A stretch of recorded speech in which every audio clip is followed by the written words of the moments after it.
two, 1 2 1 2. Everyone should be able to hear and see me. We're gonna go ahead and get started. What's going on, y'all? Ooh, ooh, ooh, ooh.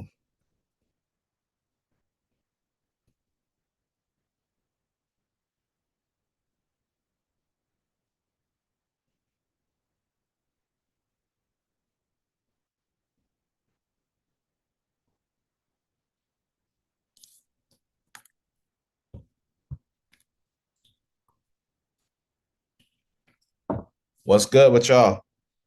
How y'all feeling? 1 2 1 2 1 2. We are live in the flesh. You can also go on YouTube. I am live on the tube right now. So hopefully everybody's feeling good this morning. We'll break down this market. Market has been still range bound. So you guys should be able to hear in addition as well, see me.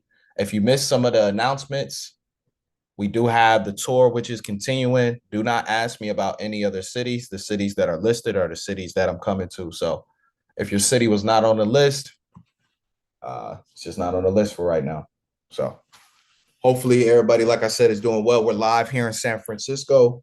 We got a 2-day event happening, getting ready to kick us off today at 9 a.m. Pacific Standard Time. So it feels amazing to be alive here on the West Coast, being able to deliver value to people. So if you're not on the YouTube already, I would definitely recommend that you go over there. We're going to talk about what we expect to see today.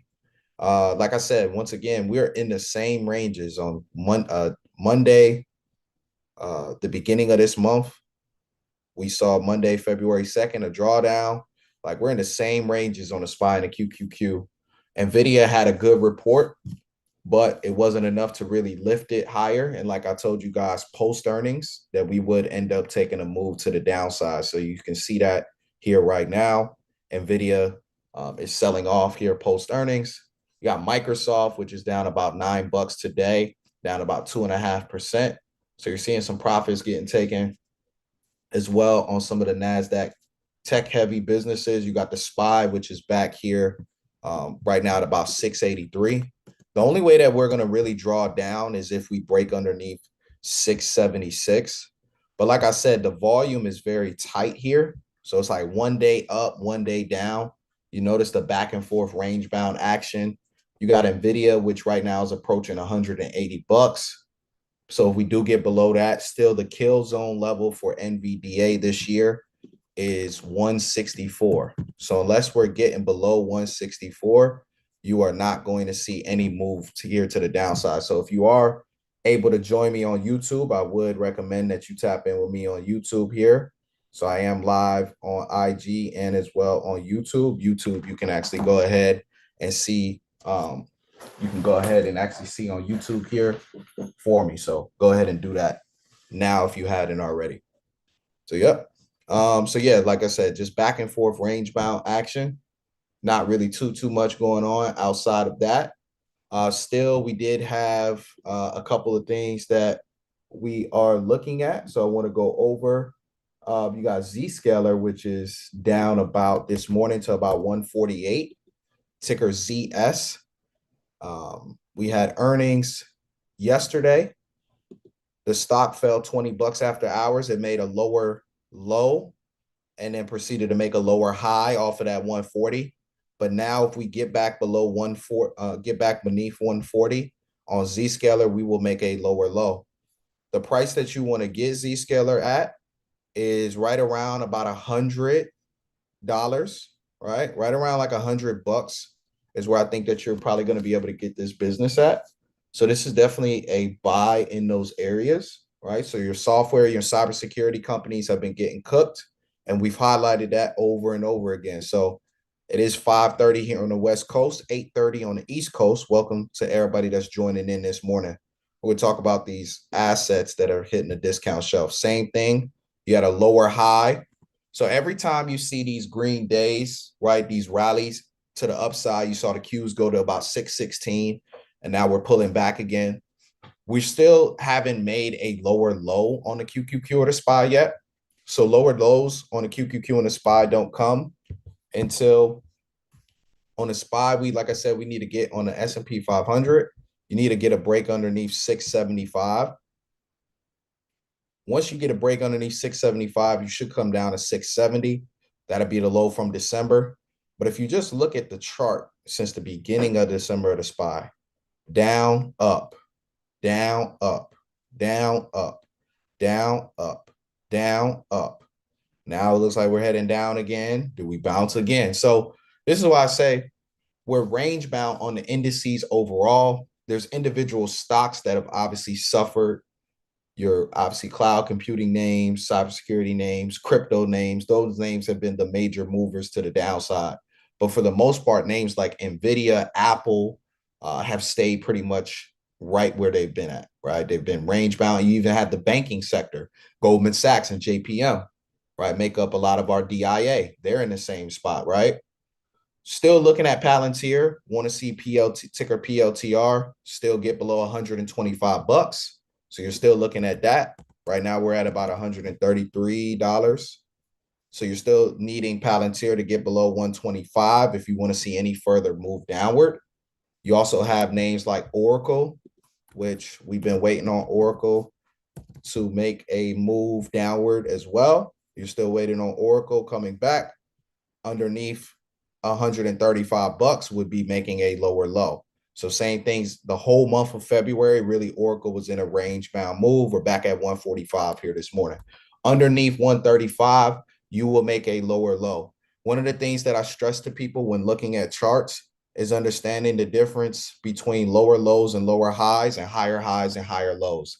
There's a lot of times that people are not looking at their broader technicals, right? So you're just coming and you're just looking at what the price is doing. Oh, this stock went up, or this stock went down $5, or this stock, went up $5. So really focus, right, on now identifying key support levels and when you're making those lower lows. So now as price starts to pull back down on CRM, Oracle, you can start to be able to see some lower lows being made. So yeah, that's just really my thoughts at this time.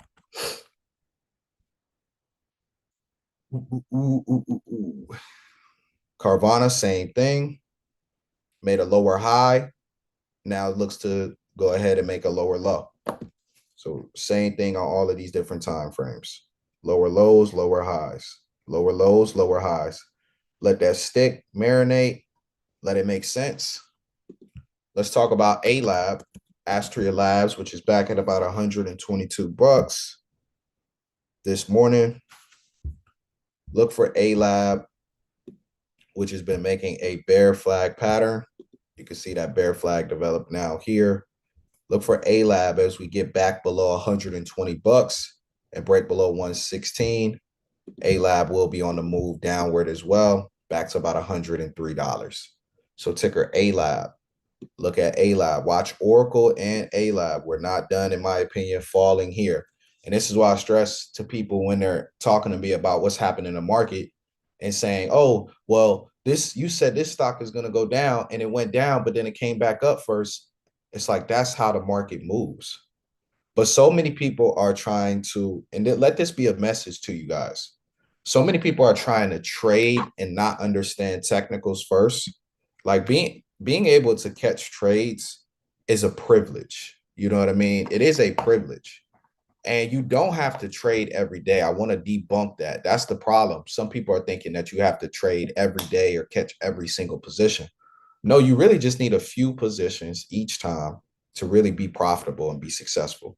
You don't need to try to over trade and over leverage yourself by trying to be in every single ticker.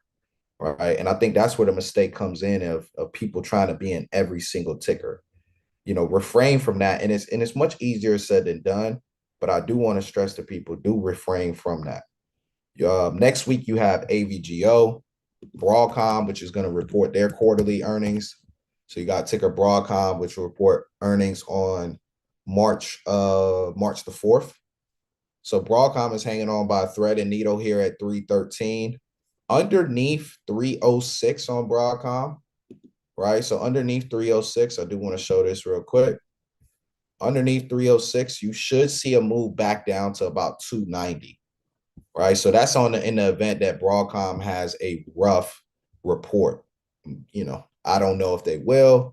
I personally think Broadcom will probably beat and exceed earnings, but that doesn't always necessarily translate into the stock price going upward, as we've seen with NVIDIA, a short-term pop that ended up being sold. Speaking of NVIDIA, and before I actually speak on NVIDIA, let me talk about this bad boy, the VIX.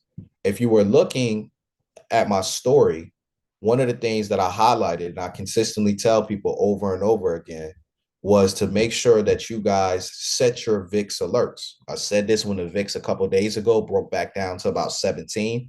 I said, set your alerts for 20 and 25. So usually, like if the VIX gets above this 20 point and goes to 25, that can be where we tend to see some reversals. So I would definitely be always keeping your eyes on the VIX here. It's at 21 now. So it's a bit high already, even though we haven't seen a massive pullback on the SPY or the Qs. So a little bit of fear seeping in. If we happen to get above 25, I do think we'll go to 30. So you may see a little bit of a pullback. But if we don't break through 25, the market is going to come right back up. So that means your QQQ and your SPY will erase these losses quickly if we don't break to 25. So hear what I'm saying carefully. Take these notes down. Another thing that I want to say is, don't just hear half of what I'm saying and execute a quarter of it. So what do I mean? I could say something in 100% complete full sentence. Someone will hear half of it, but then do a quarter. Stop freestyling what I'm telling you. If you know what I'm telling you verbatim, and if you can't afford the contracts, don't try to freestyle it. So if I'm saying, for example, Oracle, grab a 150 or 160 put. If you can't grab that, don't grab $100 out the money put and then ask me, well, what did I do wrong? You already know what you did wrong because you heard half of what I said and then you did a quarter of it. A quarter of it is you taking and going and buying $100 put when I said, hey, get the 150, 160 strike, right? But you heard half of what I said and then you only did a quarter of it. That be people's problems too, is you can't, like, I'm the person that's going to show you how to do this yourself. I'm teaching you so you can throw the fishing pole out there and you can reel the big boy back in. I'm teaching you this so you know what the hell you're doing. I'm not teaching you this so you have to rely on me for the rest of your life. I'm not coming to these different cities with the intentions of saying, yo, I'm just going to give you signals forever. I'm going to just, no, I'm giving you the game so you can take this information and you do it yourself. You DIY it, right? So that's important for people to understand, is you don't want to be just listening. And I find it, and this is people's common mistakes in this space, is you're listening to people and you're just putting your money in things that you haven't actually sat down and actually researched for yourself. You haven't sat there and said, okay, let me go back and look at what L said and let me see if this makes sense for my risk tolerance. But everyone's ready to make money. But when we talk about the steps and the processes that come with it, everyone, oh man, that's too long. That's too long. No, it's not too long. It's right on time. So I want to stress that to people. Stop looking for the shortcuts. Stop thinking that everything is going to be handed to you easily. Anything that comes fast is usually not really that good anyway. And that's just the reality. So those are my thoughts on that. So you got AVGO next week, which will report their quarterly earnings.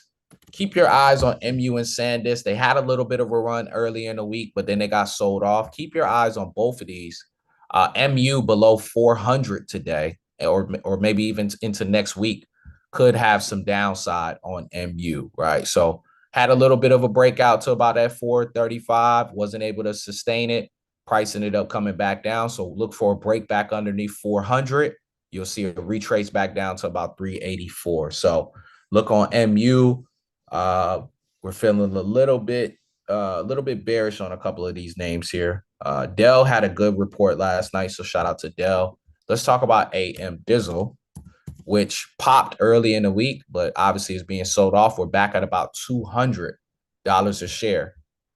So still the level remains this 193 area. I want you to watch it where we're at now. If we do break underneath $193, you're back down to about 186. So take these notes down for yourself so you know as price starts to revert back downward. You could, like I said, I definitely do think that you can end up seeing potentially a move downward here on AMD. So I'd like for AMD to come back down, guys. Good long-term investing spot for AMD would honestly be between, I would say roughly around $100 to, yeah, I would say roughly around $100, 100 to 120. That'd be a good spot for you to pick this business up long-term. If you're thinking long-term, 5-10 years out, that'd be a good spot, or even less, right? Even 3 to 5 years. So that's the spot that you want to get AMD. AMD is currently, everything's a bit overpriced and overvalued. The only determining factor of whether these things correct is going to be ultimately how these businesses perform when it comes down to earnings. If the earnings can justify these prices, stock prices will stay up. Look at MicroStrategy as well. I know we had Bitcoin, which popped back a little bit, went back to about 68, 69,000. But still, you got it. And then it came down $2,000 today. So it's back to about 66,000. You got ETH, which briefly broke back over about $2,000, but it came right back down. So ETH is still in a bear flag pattern. Do not fall victim to this, guys. ETH is still within a bear flag pattern. So look at Ethereum, right? And know that it's within this bear flag. And this is what I said the other day. What's going on? My guys in the building. ETH is in a bear flag pattern. So it went to the top of the flag at 2,100, but it rejected. So it's still in a bearish pattern. This is why I keep saying when you do see these rallies, these are short-term rallies, short-term rallies. So you have ETHU, which is at about $21 at this time. I believe you can get ETHU at 10 to 15 bucks. Connell went to about 5. I think it probably will revisit there again. Coinbase is back to about 175 bucks. So coin had a little bit of a rally. If Bitcoin, if it starts to rotate and get underneath 60K, don't be surprised if you see those 140 lows get tapped again. So definitely what I would definitely want to stress to you guys listening to you guys here today. So you do need to, like I said, get ETH down there, 12, 1400, ETHU, $10 to $15. So those are my thoughts on that. And like I said, the VIX is currently at 21. So you should have your alerts on the VIX for 25. If we don't break 25, the market is going to reverse right back up again. Right back up. So like I said before, we're trading within these same ranges over and over again. So no new direction determined right now. We're trading sideways. QQQ looks like kids in a bounce house, up and down, up and down. Went up, retrace right here, 618. Dump on Thursday, right back at support. Where do we bounce at here pre-market? So it's the same things happening over and over again, which is why from a aggressive, when you're looking to be too aggressive in these tight ranges, you got this sideways consolidation, you don't really have much, you're not really seeing too many stocks breaking out and making new 52-week highs right now. So things have definitely slowed down. So you had lower highs for the most part being formed majority of the week. Now it looks as if they're going to attack some of these things to the downside and start to make some lower lows. So those are my thoughts on that. We've already covered OKLO, but I don't mind doing it again. And like I said, make sure you guys are taking notes. This is take copious notes. Be serious when you are on here. Take copious notes, and you should have your chart. If you don't have chart levels set up, you should never be trading. I want to stress this to people. There's a lot of people that are trading with no charts properly set up. If you don't have levels defined, there's no reason for you to take options at all. If you're not a technical person, there's no reason for you to be trading options. It just isn't.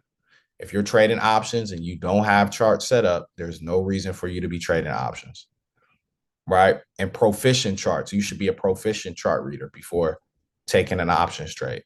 So if I'm looking here on a 4-hour, honestly, here on OKLO, still underneath $60 will be the next lower low being made. So you had a lower high after we made a lower low. So yeah, you would want to look underneath 60. That'll be your next break. But right now, we're just consolidating right here. So you're in the midst of consolidation. So you are in the midst of consolidation on OKLO at this time. So yeah, everything else is pretty much range bound in the same spot. Amazon's in the same spot. I know yesterday XYZ ticker XYZ announced they were doing layoffs. That's still not going to help block. I guess I would say good for them making that move, but yeah, it's up 18%. Those gains will probably start to get wiped at open. So don't fall victim to the XYZ trap that they're setting up. They're having to lay off 40% of people because they have to, not because they're, oh, well, we're just laying off 40% of our people because this is going to be an instrumental stride. It won't be. It won't be. So XYZ has been a blunder for many years. So those are my thoughts. Shopify right now is at about 122. So you have ticker shop. Same thing, made a lower high. So you still want to watch as some of these businesses made lower highs in the ARK ETF, your Palantirs, your Shopifys. They popped this week. Going into next week, the question is, will they be able to stay up above their low levels? All right. So stocks are in consolidation right now. So the best thing really to do is really for my scalpers, my people who are trading the SPYs and the Qs, some of these ranges can give you some good trading opportunities on these reversals. But as far as like the individual equities, it becomes a little bit tighter when you don't have as much consistent movement. So just my thoughts on that. Like I said, as the VIX is elevated now, the VIX is already at about 21. Unless we're getting over 25, the market is going to reverse back up again. So it's going to reverse back upwards again. So yeah. Netflix, they ended up falling out of the deal with Warner Brothers. So that's why you've seen it pop after hours. Yep. So NFLX broke over $90. Now it's at about $92. So they ended up popping. So yep, they made that lower high right here at 85. They was either going to reject and come down, or they ended up breaking because of obviously news. So yeah, my thoughts on Netflix. I told a lot of people sold puts on Netflix. So if you were one of those people who ended up selling puts on Netflix, those puts are obviously going to expire worthless. I was just in class in DC last week teaching people about selling puts, and I'll teach as well here in San Fran today and tomorrow about my strategy when it comes to selling puts. I actually have some puts sold on Netflix, so I obviously won't get assigned at the $70 or $75 strikes on Netflix, but I will keep the premium. So it is what it is. That's why I say, when it comes to selling puts, that's you could end up keeping a premium and not getting the shares. In this case, the premium is going to be kept. So the contracts will expire worthless based upon what we see today at $92. So yeah, that's my thoughts on Netflix. The deal, once again, with Warner Brothers, that was one of the main contributing factors to why the stock price was suffering over the last couple of months, because people knew that Netflix was going into spend mode. So when companies go into spend mode, that doesn't turn investors on during that time. Back in 2016 to 2018, if you look at Amazon, when Jeff Bezos was spending a ton of money to give us Amazon Prime, Amazon stock suffered right during that period. But once spend mode was over, and boom, stock price ended up running. So those are my thoughts with Netflix. So the deal won't happen. So this is definitely this is definitely kind of my thoughts on it with Netflix. Good price range, got a good pullback. I personally still believe 55 to 65 is the area that's the best price that you would want to get this business at. So that hasn't changed in that regard. Like I said before, the questions of whether you're going to get those best prices ultimately get determined a lot of times by news, earnings, and other things. So as of right now, the chances of that happening have obviously dipped, of course, after yesterday, what took place, because Netflix is not going to take part in that deal. So, but still, if NFLU, some people picked up some Netflix shares, at 70, they ended up buying it at 77, which was one of our first buy targets. So if you ended up doing so, you're looking nice today. So yeah, it's my thoughts. You don't always get perfect. We try to, but you don't always get it. And sometimes being a little bit too greedy to the downside can have you miss out on something. It's the reality. I think sometimes people are looking for the perfect answers, and perfect can happen from time to time. Sometimes you can get those perfect setups, those perfect opportunities, but they don't always happen. So don't beat yourself up about it if you ended up missing it. That's just my thoughts on it. One name that I do want to touch on, SoFi, which I do think will get an opportunity to get this name at $10 to $15. It's currently at $18.30 here in the pre-market. But around 10 to 15, back here in this range, that's where you want to pick up this name. $10 to $15, right, is where you want to pick up SoFi Technologies. That's where you want to get that business. That's where it makes sense from a price to earnings perspective, what you're paying for a business, and also price to sales.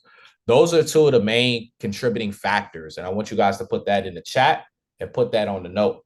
You should know what the price to earnings and what the price to sales is for your specific businesses. That is a main contributing factor. If you don't know what the price to earnings is or the price to sales is of a business, and you are purchasing the company, you're doing yourself a disservice. I find it that a lot of people buy names off of hype. You see a name running in the news and you say, oh my gosh, this is the future, and I'm just going to buy it because someone put it in front of me. That's not how this thing works. You want to buy quality investments at great prices or good prices. That's the name of the game. Discounted assets. That's where you want to get them at, right? So even I didn't get a chance because I was traveling. I didn't get a chance to really break down and touch on Cava, but we spoke on Cava last year, as being one of our breakout players for 2026. And here we go. Cava's up from $40, right? For all the people who have been to my live classes, who have been on these Zooms, you guys can attest to this. Last year at Cava, when Cava was at $40, $45, I told you it's time to rotate and move into this bad boy. And you see Cava performing pretty well here now. Really good quarter from them, profitability-wise, and earnings, and revenue. Revenue was up about 22%. Year over year by that quarter. So really good quarter for them. CEO also announced that they're building out about another 60 to 70 new locations this year. So that's really good for Cava. I think they'll personally probably be heading back up to maybe about $100 here over the next couple of months. So keep your eyes peeled on the Cava. Cava boys got to eat, and Cava's definitely been doing their thing. They built out a few new locations in 2025. They're going to be building out some more here in 2026. So shout out to Cava. Really great report. Profitability looks good. Stock has performed well. If you're going to ask me, is it time to buy now? The answer is hell no. Don't buy it now. Why would you buy after a 100% run? This is why I stress you buy when there's been a massive drop in the market and there's been a massive pullback on that particular equity, and it came back into a healthy valuation zone. So don't go buy Cava now that you've seen it go up 100%. This is not the time to buy it. And those are the psychological pressures. Those are the psychological things, right? Where a lot of times people make moves because you see something happen and you're like, I missed out. Now I got to go get into it. And you're forcing your way into an investment you have no business being in. So don't go buy Cava now. In my opinion, this would be a good time to potentially look at raising cash as you're getting back to $100. That would be my thoughts. Still a high risk investment because they haven't proven profitability consistently year over year. They've had some good spots, right? And they've done some decent things, but they haven't been consistent about it. So you do have to take that into consideration and weigh in. This company gave me 100% return in the past literally 3 months, while the rest of the market is trading sideways. Should I be taking my money? Because now maybe this stock, from a price to earnings, and a price to sales perspective is maybe trading outside of where it should. What you're noticing about me is I'm teaching you exactly the things that you should be looking for. I'm not just giving you a price and saying this is what it is, boom, and just that. No, I'm teaching you of what things that you want to be able to look for before you start making your investment decisions on whether you're buying or selling. So pay attention to the things that I'm saying and as to why I'm saying them. That's very, very, very, very, very important. I'm in San Fran till Saturday night.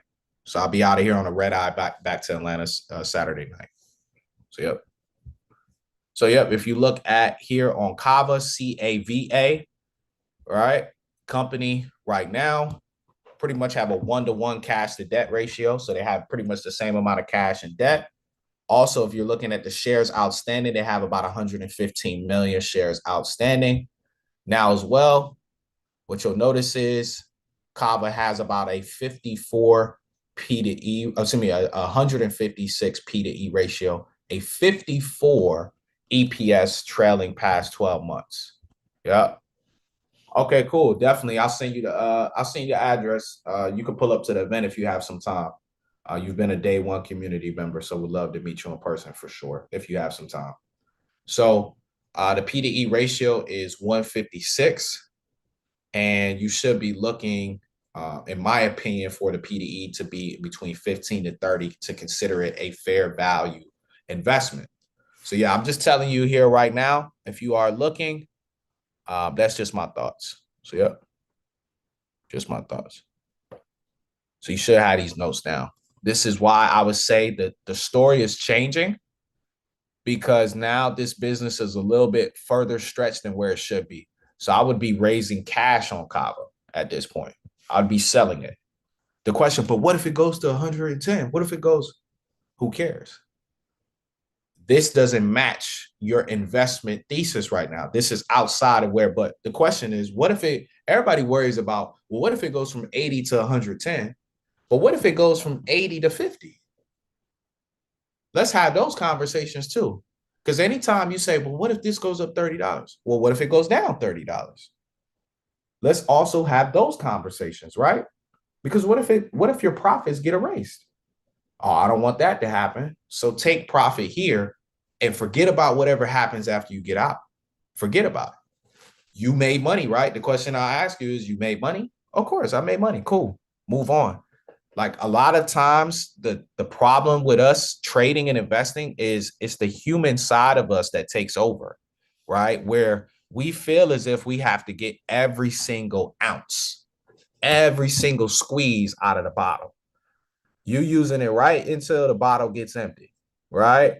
And it's like, all right, you got enough of what you needed, move on. And that's where it comes back to the mental and the psychological point of, you start holding things that you probably shouldn't be holding and should be getting out of, right? Even like, for example, with Palantir, I had a lot of people that reached out to me about PLTR and say, yo, L, I've been saying Palantir, you should be getting out of that for 6 months. But what happens? People wait until Palantir has this little downturn that it has, and it drops from 200 down here to 130. I'm thinking about selling Palantir now. Why the hell you thinking about selling it now when we told you 6 months ago that the stock price was overvalued and it was going to see a pullback?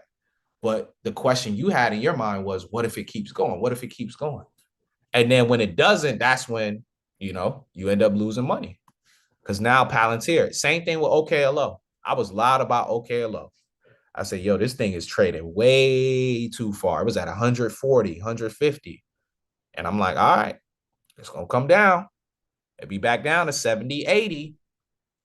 Here we are. Same thing with Robinhood, which Robinhood right now is getting back to levels, like the same levels that Netflix is at, right? Back here in the 70 range. I think Robinhood's a decent buy here. Do I think it's like, if you're getting Robinhood at these levels, do I think it's like perfect? No, but do I think Robinhood's a good buy within this range? Yes.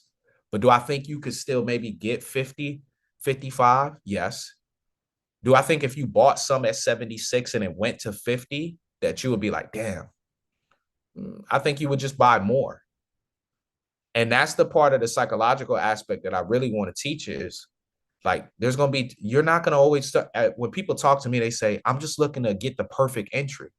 So if you buy a stock at $70 and it goes down to 50, but then 3 years from now, it's at 150 or 200, what really mattered? You see, because you didn't buy it, you got a dollar cost average 100%.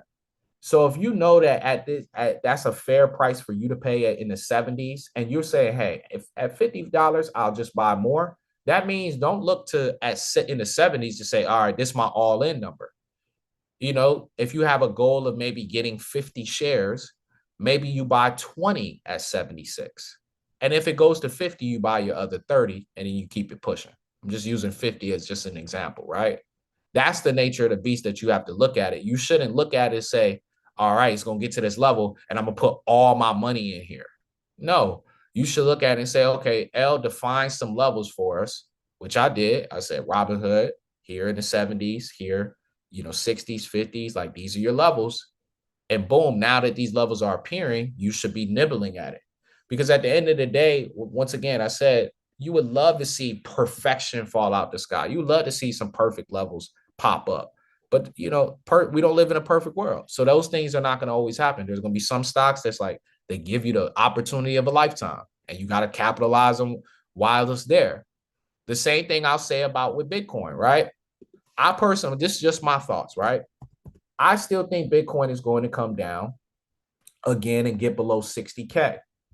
My thoughts on what happens once we get below 60K, I think we end up coming back down at least to probably about 50,000, but I don't think it'll be long. I think if we get to 45 or even 40K, I think that thing will be U-turning so fast around that it end up hitting 40, 45K and be back to 55K within the same day or within the same week. So to me, I do think it is important that as BTC is coming down back into the potentially getting into the 40s and definitely for sure the 50s, having your cash and being ready to go. And this is what I've stressed for about the past 3 to 6 months across the board.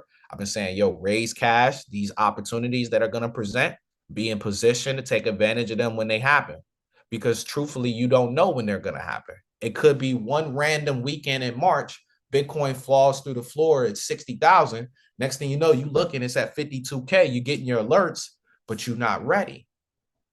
You see, when you already stay ready, you ain't got to get ready. So that's what I've really been stressing to people is staying ready.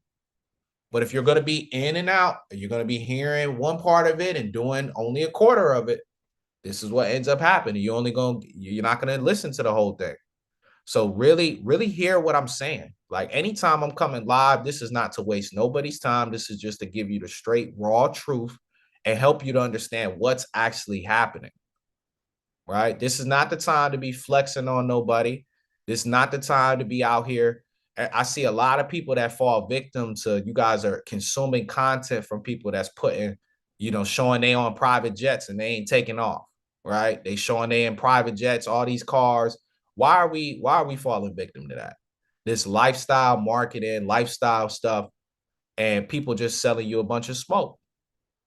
Here are the things that I'm saying to you truthfully, and take this information and utilize it for yourself to your best benefit.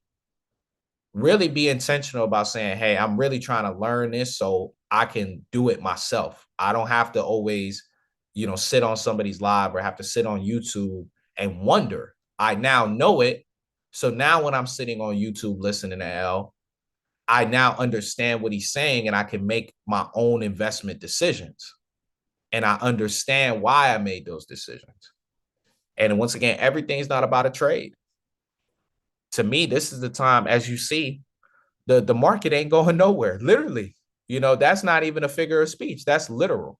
The market isn't going anywhere. It's not. In the past 6 months, it hasn't. Now, certain equities, once again, have declined. They've been rotated out of. So those things are giving you some decent opportunities to take your crack and shot at it. Long-term investing is really boring. Long-term investing is really boring. If your trading's too exciting, that means it's too risky. If your trading is too exciting, that means it's too risky. Everyone, oh, I'm trying to get this, I'm trying to get that, I'm trying to see this 300%, I'm trying to see this 500%. You trying to get all excited. But do you understand the risk that is associated with it?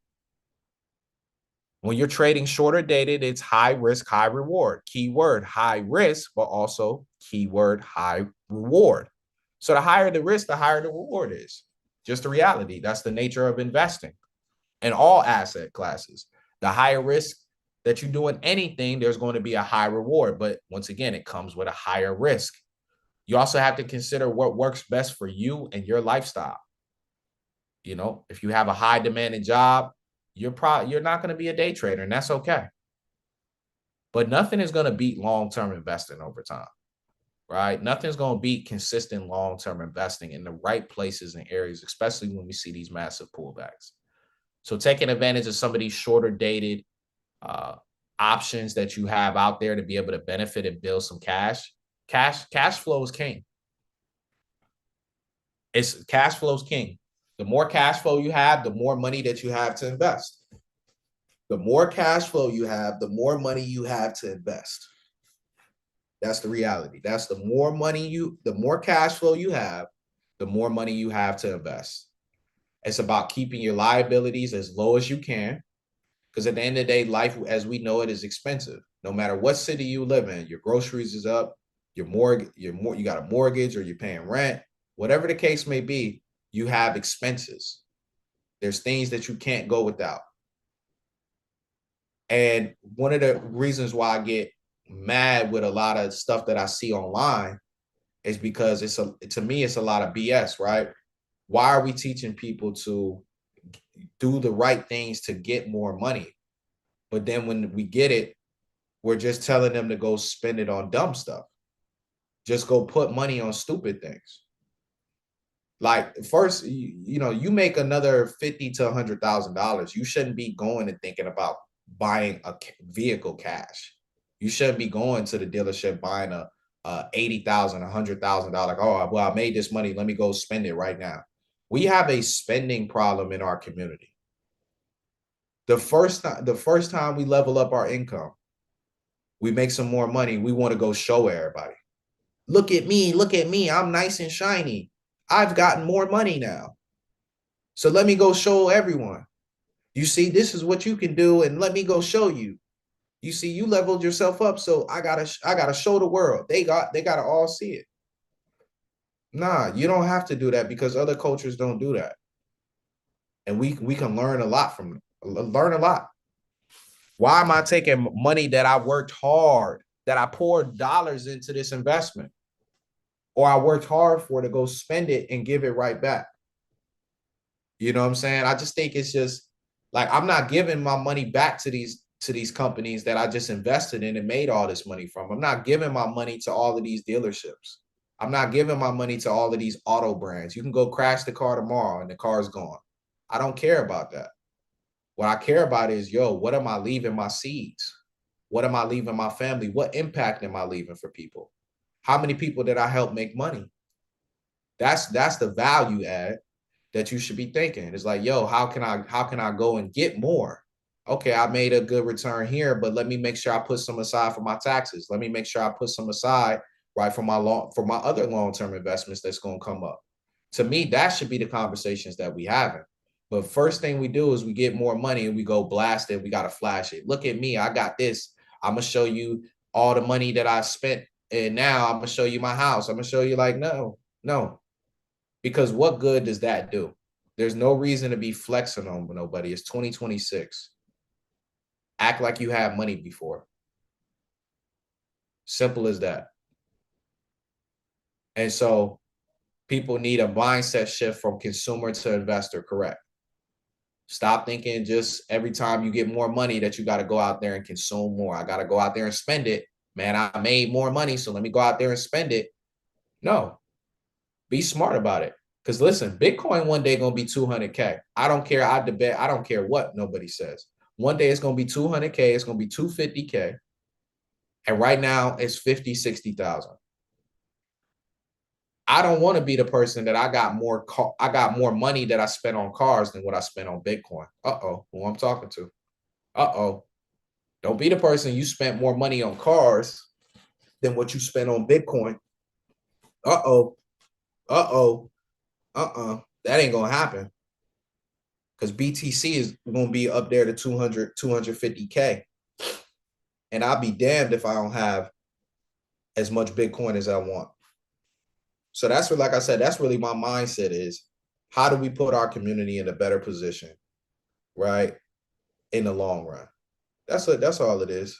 And it starts with me as far as what I offer in value is teaching people directly how to take advantage of discounted assets, buying and holding long-term companies and buying them at the right prices. And also trading in between there. That's what it takes, at least from my side. There's other sides to it when it comes to building wealth. And I'll leave that to the other people to go over those things. But this is just my part in the way that I play.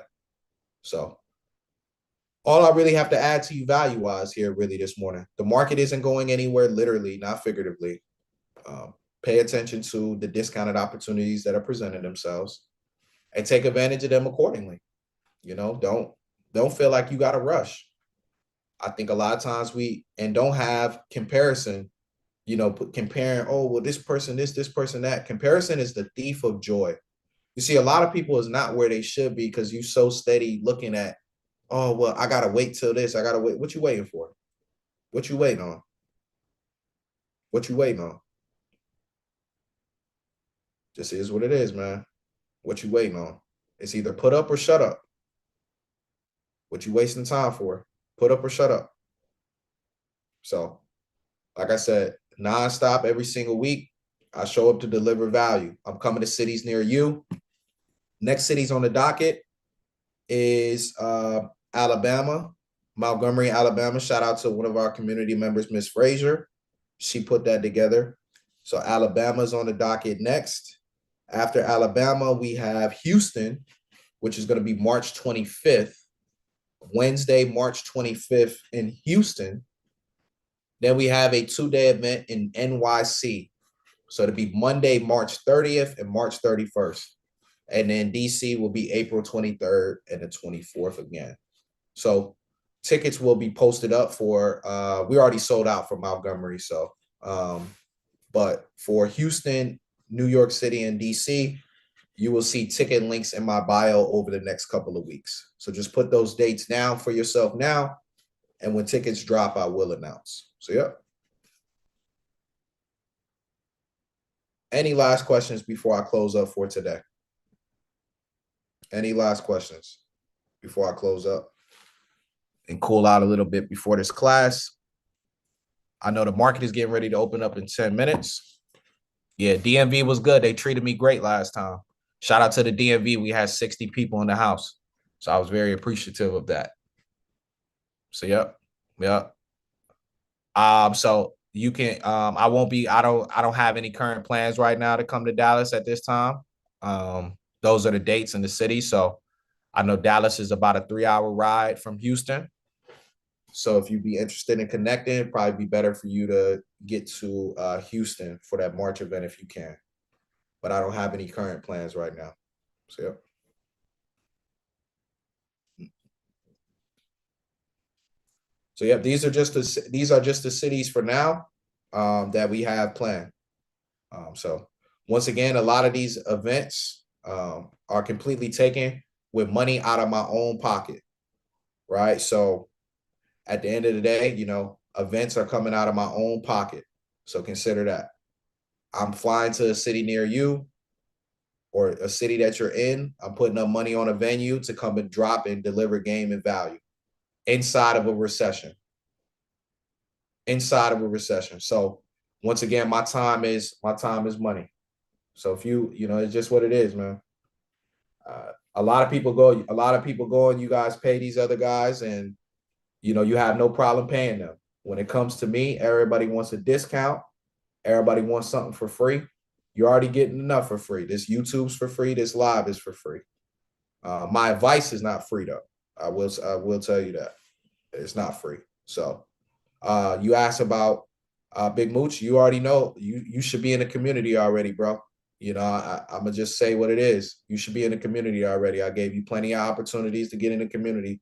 I personally think if you're not in the community and you're sitting on the live and you've been sitting on the live for an extended period of time, either you're just not that serious about investing, just what it is.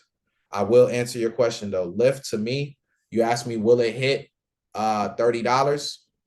I would say not right now. I think Lyft personally, the business fundamentals are not really good on Lyft, unfortunately. So this is more of like a momentum-based stock. When the momentum is on its side, then it tends to run. But when the momentum isn't, it sells off. So that's just my thoughts on it. So I personally don't see it hitting $30 anytime soon. I see it actually probably maybe going back to about $10 in my opinion, based upon the way that the market's been moving when it comes to risky businesses and assets. So yep. So it'll be a Zoom. Yep. It will be a Zoom. Yep.